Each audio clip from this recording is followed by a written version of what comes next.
Jadi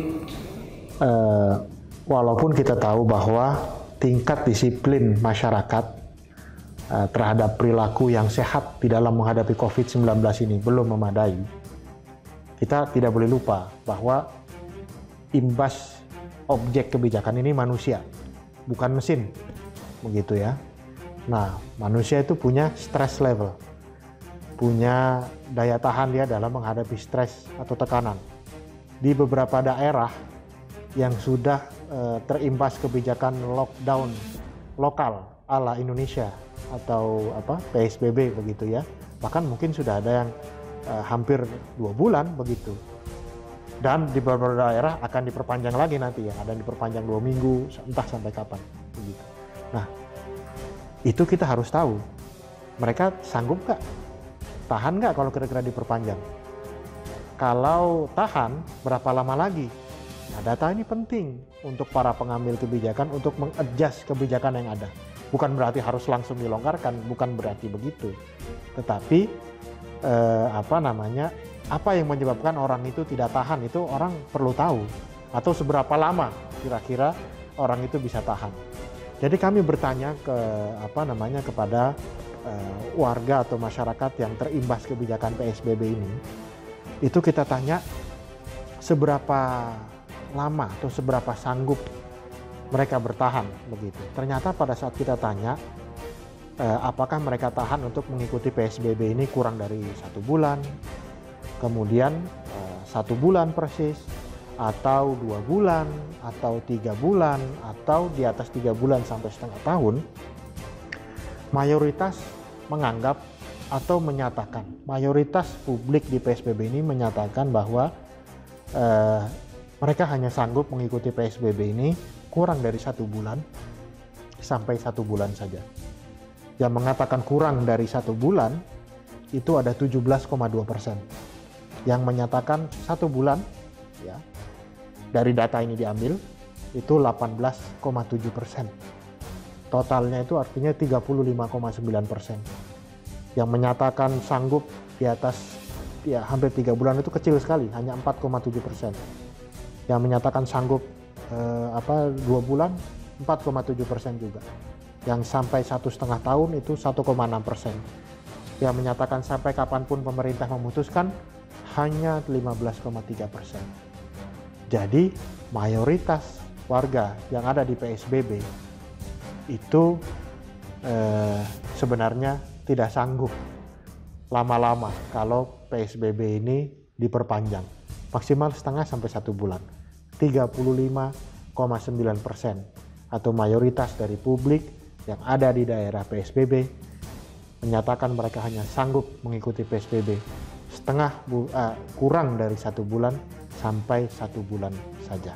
Jadi setelah kita tahu ada 35,9% atau mayoritas dari publik itu mengatakan mereka nggak sanggup lama-lama begitu PSBB, kita tanya lagi, kenapa Anda tidak sanggup lama-lama begitu ya? Baik yang menyatakan hanya sanggup di bawah 1 bulan atau sampai 1 bulan. Kita temukan satu jawaban yang mirip.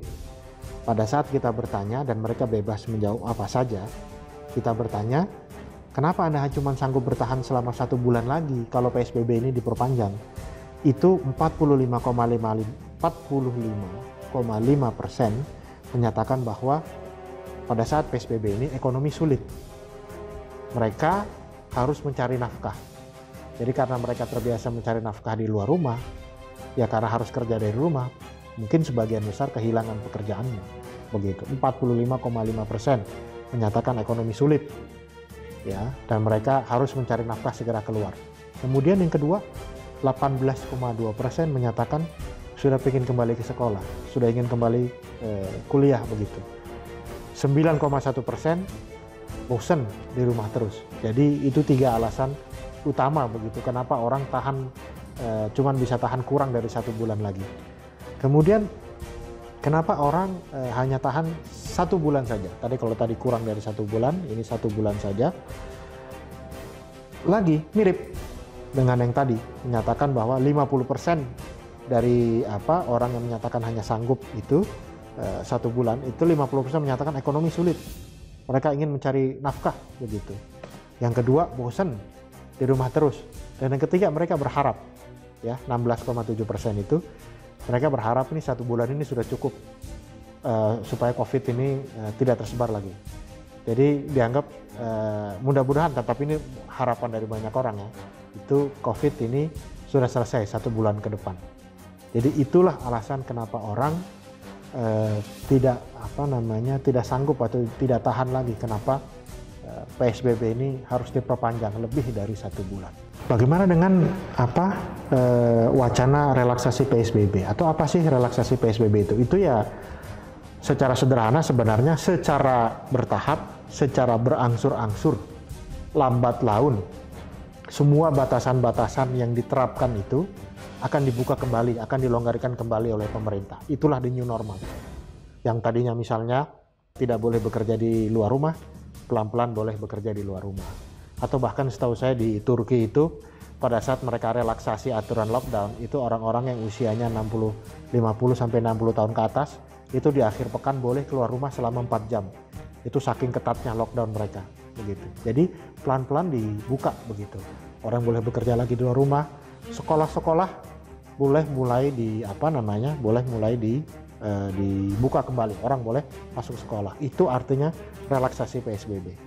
Saat kita tanya, sebenarnya data yang kami temukan itu publik ini relatif terbelah. Jadi ini ada pertarungan 2 jenis pertimbangan. Orang yang menyatakan setuju bahwa relaksasi PSBB itu segera diambil oleh pemerintah itu ada 49,8%. Yang menyatakan tidak setuju itu ada 39,7%. Jadi bedanya itu 9-10% saja. Tidak banyak.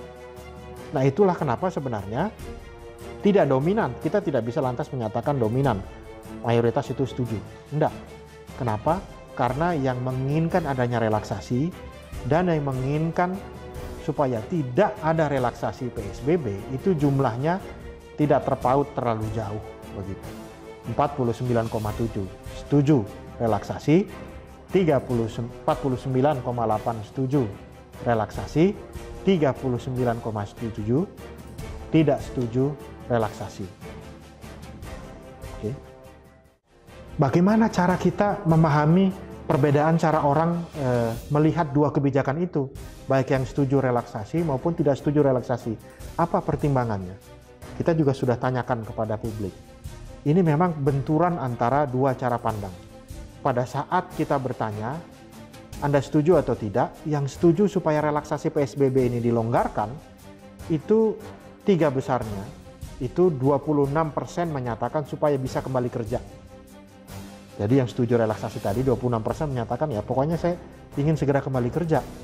Kemudian 21,2% menyatakan supaya ekonomi kembali seperti semula. Saya bisa cari uang, saya bisa dagang di luar, begitu ya. Saya bisa ketemu calon klien.